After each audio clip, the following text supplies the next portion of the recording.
நான் இப்போ தான் சென்னை டெர்மினல் 1 லேண்ட் ஆனேன். என்னுடைய அடுத்த கனெக்டிங் ஃப்ளைட்டுக்கு வெறும் 90 நிமிஷம் தான் இருக்குது. நீங்கள் டெர்மினல் 1லேருந்து டெர்மினல் 1க்கோ இல்லை டெர்மினல் 1லேருந்து இன்டர்நேஷ்னல் டெர்மினல் 2க்கு வந்து நீங்கள் போகணும்னா என்னை ஃபாலோ பண்ணுங்கள். இந்த வீடியோவில் என்னென்ன ஷார்ட்கட் இருக்குது, ஷெட்யூல் பாயிண்ட் எங்கே இருக்குது, எந்தெந்த செக்யூரிட்டி செக்லாம் நீங்கள் வந்து கிளியர் பண்ணணும், இது போல் விரைவாக நீங்கள் எப்படி அடுத்த கனெக்டிங் ஃப்ளைட்டை பிடிக்கிறதுன்றது கம்ப்ளீட் இன்ஃபர்மேஷன் இந்த வீடியோவில் பார்க்க போகிறோம். வீடியோ ஸ்கிப் பண்ண முழுசாக பாருங்கள். வாங்க வீடியோக்குள்ளே போகலாம். ஃபஸ்ட்டு நம்ம டெர்மினல் 1லேருந்து டெர்மினல் 1க்கு அதாவது டொமஸ்டிக் கனெக்டிங் ஃப்ளைட்டுக்கு என்னென்ன ப்ரொசீஜர் நம்ம பண்ணணும்னு பார்த்துருவோம். நீங்கள் கனெக்டிங் ஃப்ளைட்டில் நீங்கள் ட்ராவல் பண்ணுறீங்கன்னா ஆரிஜின் ஸ்டேஷன்லேயே உங்களுக்கு 2 செக்டார் போர்டிங் பாஸ் கொடுத்துருவாங்க. உதாரணமாக நீங்கள் மதுரையிலேருந்து டெல்லிக்கு இண்டிகோ ஃப்ளைட்டில் போகிறீங்கன்னா மதுரை டு சென்னை போர்டிங் பாஸும் சென்னை டு டெல்லி போர்டிங் பாஸும் மதுரையிலே உங்களுக்கு கொடுத்துருவாங்க. உங்களுக்கு செக்இன் லக்கேஜ் ஏதாவது இருந்துச்சுன்னா மதுரையில் அதை அக்செப்ட் பண்ணிவிட்டு நீங்கள் ஃபைனல் டெஸ்டினேஷன் டெல்லியில் போய் நீங்கள் வந்து கலெக்ட் பண்ணிக்கலாம். நீங்கள் சென்னை ஏர்போர்ட்டில் உங்களுடைய செக்இன் லக்கேஜை நீங்கள் கலெக்ட் பண்ண தேவையில்ல. நீங்கள் என்ன பண்ணணும்னா நீங்கள் ஒன்ஸ் வந்து நீங்கள் டெர்மினல் 1ல லேண்ட் ஆனதுக்கப்புறம் நீங்கள் டுவர்ட்ஸ் வந்து பேகேஜ் கலெக்ஷன் ஏரியாவுக்கு நீங்கள் போகணும். பேகேஜ் கலெக்ஷன் ஏரியாவுக்கு நீங்கள் போனதுக்கப்புறம் ரைட் சைடில் உங்களுக்கு வந்து டிரான்சிட் அண்ட் ட்ரான்ஸ்ஃபர் கேட் அப்படின்னு சொல்லிட்டு உங்களுக்கு இருக்கும்.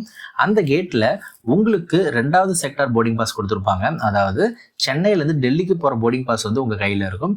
அந்த போர்டிங் பாஸும் உங்கள் ஹேண்ட் லக்கேஜும் நீங்கள் வந்து செக் பண்ணிவிட்டு டைரெக்டாக சென்னை ஏர்போர்ட்டோடைய செக்யூரிட்டி ஹோல்ட் ஏரியா அதாவது போர்டிங் கேட் ஏரியான்னு சொல்லுவாங்க.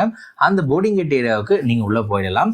உள்ளே போனதுக்கப்புறம் உங்களுடைய போர்டிங் பாஸில் எந்த கேட் நம்பர் மென்ஷன் பண்ணியிருக்காங்களோ அந்த கேட் நம்பரில் உங்களுக்கு 2வது ஃப்ளைட் வந்து ஆப்ரேட் பண்ணுவாங்க.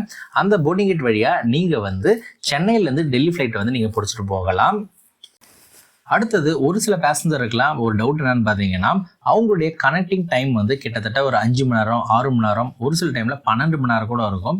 அவங்களுக்கு என்ன டவுட்டுனா ஏர்போர்ட் விட்டு வெளியே போயிட்டு மறுபடியும் ஏர்போர்ட் உள்ள வரலாமா அப்படின்னு சொல்லிட்டு டவுட் இருக்கும். அப்படி வந்து நீங்கள் ஃப்ளைட் டிக்கெட் புக் பண்ணியிருக்கீங்கன்னா நீங்கள் சென்னை இறங்குறதுக்கு அப்புறம் நீங்கள் சென்னை ஏர்போர்ட் விட்டு வெளியே போயிட்டு அடுத்த ஃப்ளைட்டோடைய டைமிங்க்கு 2 மணி நேரத்துக்கு முன்னாடி நீங்கள் வந்து டிபார்ச்சர் கேட்டுக்கு வந்து ரிப்போர்ட் பண்ணால் போதும். நீங்கள் சென்னை ஏர்போர்ட் உள்ளே இருக்கணும்னு அவசியம் கிடையாது. நீங்கள் வெளியே போயிட்டு உள்ளே வரலாம். அதே போல் செக்இன் லக்கேஜ் வந்து நீங்கள் அரைவில் கலெக்ட் பண்ணணும் தேவை கிடையாது. ஏன்னா உங்கள் செக்இன் லக்கேஜை வந்து ஃபைனல் டெஸ்டினேஷனுக்கு சென்ட் பண்ணிவிடுவாங்க. நீங்கள் உங்களுடைய ஹேண்ட் லக்கேஜ் மட்டும் எடுத்துகிட்டு வெளியே போயிட்டு மறுபடியும் நீங்கள் உள்ளே வரலாம். இப்போ நான் சொன்ன ப்ரொசீஜர் எல்லாமே ஒரே ஏர்லைன்ஸில் ஒரே டிக்கெட்டாக புக் பண்ணியிருந்தால் மட்டும்தான் இந்த ப்ரொசீஜர். ஒருவேளை ஒரு சில பேரில் என்ன பண்ணுவாங்கன்னா தனித்தனியாக 2 டிக்கெட் வேறு ஏர்லைன்ஸில் புக் பண்ணியிருப்பாங்க. அவங்களுக்கு என்ன ப்ரொசீஜர்னு பார்த்தீங்கன்னா அவங்க வந்து ஒவ்வொரு ஏர்லைன்ஸுக்கும் என்னென்ன ஃபுல் ப்ரொசீஜர் ஃபாலோ பண்ணணுமோ எல்லா ப்ரொசீஜரும் ஃபாலோ பண்ணணும். அதாவது அவங்க டெர்மினல் 1ல இறங்குனதுக்கு அப்புறம் அரைவல் பட்டில் அவங்களுடைய செக்இன் லக்கேஜை வந்து கலெக்ட் பண்ணணும். கலெக்ட் பண்ணிவிட்டு மறுபடியும் அவங்க அப்ஸ்டேரில் வந்து டிபார்ச்சர் இருக்கும். அங்கே போயிட்டு சிஎஸ்எஃப் கிட்ட அவங்க டிக்கெட் காப்பி அவங்களுடைய ஐடி ப்ரூஃப் காமிச்சிட்டு மறுபடியும் ஏர்போர்ட் உள்ள போயிட்டு அவங்க செக்இன் கவுண்டரில் ரிப்போர்ட் பண்ணி எல்லா ப்ராசஸும் கம்ப்ளீட் பண்ணதுக்கப்புறம் தான் போக முடியும். இதில் கனெக்டிங் ஃப்ளைட்டில் நீங்கள் தெரிஞ்சுக்க வேண்டியது என்னன்னா ஒரே டிக்கெட்டாக இருந்துச்சுன்னா உங்களுக்கு வந்து ப்ராசஸ் வந்து ரொம்ப ரொம்ப ரொம்ப ஈஸி. ஒருவேளை நீங்கள் தனித்தனி டிக்கெட் வச்சுருந்தீங்கன்னா தனித்தனி ஃப்ளைட் டிக்கெட்டுக்கு என்னென்ன ப்ரொசீஜரோ அது எல்லா ப்ரொசீஜருமே நீங்கள் ஃபாலோ பண்ணுற மாதிரி இருக்கும்.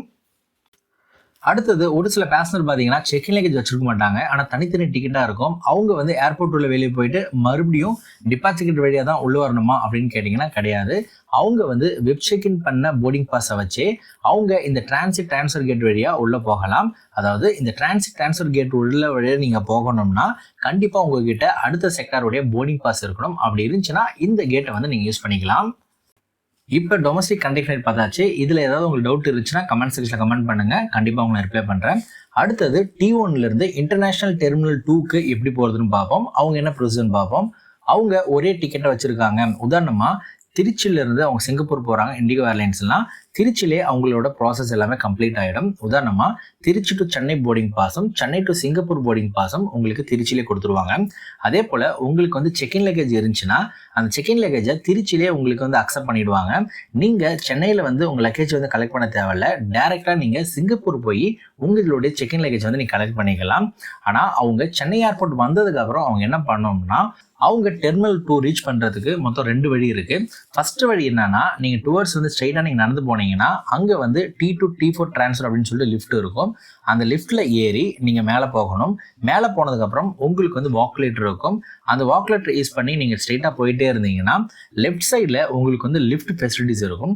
அந்த லிஃப்ட்டில் ஏறி நீங்கள் மேலே போனீங்கன்னா டைரெக்டாக டெர்மினல் 2 டிபார்ச்சர் கேட் வந்து உங்களுக்கு வந்துடும். இது வந்து ஃபர்ஸ்ட் வழி. ஒருவேளை நீங்கள் வந்து டெர்மினல் 1லேருந்து நீங்கள் வெளியே வந்துட்டீங்கன்னா நீங்கள் எப்படி வந்து இன்டர்நேஷனல் டெர்மினல் 2 வந்து ரீச் பண்ணணும்னா, நீங்கள் அரைவல்லேருந்து வெளியே வந்ததுக்கப்புறம் உங்களுக்கு வந்து லிஃப்ட் ஃபெசிலிட்டிஸ் இருக்கும். அந்த லிஃப்ட்டை யூஸ் பண்ணி நீங்கள் வந்து செகண்ட் ஃப்ளோர் போயிடலாம். செகண்ட் ஃப்ளோர் வந்து காமராஜர் டொமஸ்டிக் டெர்மினல் 1. இங்கே வந்து உங்களுக்கு வந்து பக்கி சர்வீஸ் வந்து ப்ரொவைட் பண்ணுறாங்க. பக்கி சர்வீஸ்னால் ஒன்றும் கிடையாது, இது ஒரு வெஹிக்கிள். அந்த வெஹிக்கிளில் நீங்களும் உங்கள் செக்இன் லக்கேஜும் உங்களை ஏற்றிக்கிட்டு டேரெக்டாக வந்து இன்டர்நேஷனல் டெர்மினல் 2க்கு வந்து உங்களை போய் வந்து விட்டுடுவாங்க. எதுக்காக இந்த 2 ஃபெசிலிட்டிஸ் நான் சொல்கிறேன்னு பார்த்தீங்கன்னா, ஒரு சில பேசஞ்சருக்கு வந்து செக்இன் லக்கேஜ் வந்து அதிகமாக இருக்கும். அவங்க வந்து இந்த வாக்குலேட்டரில் யூஸ் பண்ணி நடந்து போகிற மாதிரி இருக்கும். வயசானவங்க, சீனியர் சிட்டிசன், இது போல் நடக்க முடியாதவங்களாம் டைரெக்டாக அந்த லிஃப்ட் ஃபெசிலிட்டிஸை யூஸ் பண்ணி நீங்கள் வந்து பக்கி சர்வீஸ் எடுத்துட்டிங்கன்னா நீங்கள் நடக்காமலேயே நீங்கள் வந்து டெர்மினல் 2 போய் நீங்கள் ரீச் பண்ணலாம். டெர்மினல் 2 ரீச் பண்ணதுக்கப்புறம் நீங்கள் என்ன பண்ணணும்னா, உங்களுடைய டிக்கெட் காப்பியோ இல்லை உங்களுடைய போர்டிங் பாஸ், அடுத்தது உங்களுடைய பாஸ்போர்ட்டை வந்து நீங்கள் சிஎஸ்எஃப்ட்ட காமிச்சிங்கன்னா அவங்க உங்களை வந்து ஏர்போர்ட் உள்ளே போகிறதுக்காக அனுமதிப்பாங்க. உள்ளே போனதுக்கப்புறம் நீங்கள் செக்இன் கவுண்டர் வந்து ரிப்போர்ட் பண்ண தேவை கிடையாது.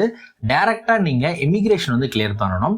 இமிக்ரேஷன் கிளியர் பண்ணிவிட்டு அடுத்தது செக்யூரிட்டி செக் கிளியர் பண்ணதுக்கப்புறம் நீங்கள் உங்களோட போர்டிங் கேட் வந்து நீங்கள் போயிடலாம். அடுத்தது போர்டிங் கேட் வழியாக நீங்கள் வந்து சென்னை டு சிங்கப்பூர் ஃப்ளைட் ஏறி நீங்கள் வந்து ஃபைனல் டெஸ்டினேஷன் ரீச் ஆகி ஃபைனல் டெஸ்டினேஷனில் தான் உங்கள் லக்கேஜை வந்து நீங்கள் வந்து கலெக்ட் பண்ணுற மாதிரி இருக்கும். நீங்கள் சென்னையில் வந்து கலெக்ட் பண்ண தேவைப்படாது. நான் ஏற்கனவே டொமஸ்டிக் ஃப்ளைட்டு சொன்ன மாதிரி உங்களுக்கு வந்து நிறைய கனெக்டிங் டைம் இருக்குன்னா ஏர்போர்ட் விட்டு வெளியே போயிட்டு மறுபடியும் நீங்கள் ரிப்போர்ட் பண்ணலாமான்னு கேட்டிங்கன்னா கண்டிப்பாக நீங்கள் ரிப்போர்ட் பண்ணலாம், எந்த பிரச்சனையும் கிடையாது. இன்டர்நேஷனல் டிபார்ச்சர்ன்றதுனால 3 மணி நேரத்துக்கு முன்னாடியாவது நீங்கள் வந்து உங்களுடைய டிபார்ச்சர் கேட்டில் வந்து நீங்கள் ரிப்போர்ட் பண்ணிவிடுங்க. அப்போ தான் உங்களோட ஃப்ளைட் ஜர்னி ஈஸியாக இருக்கும்.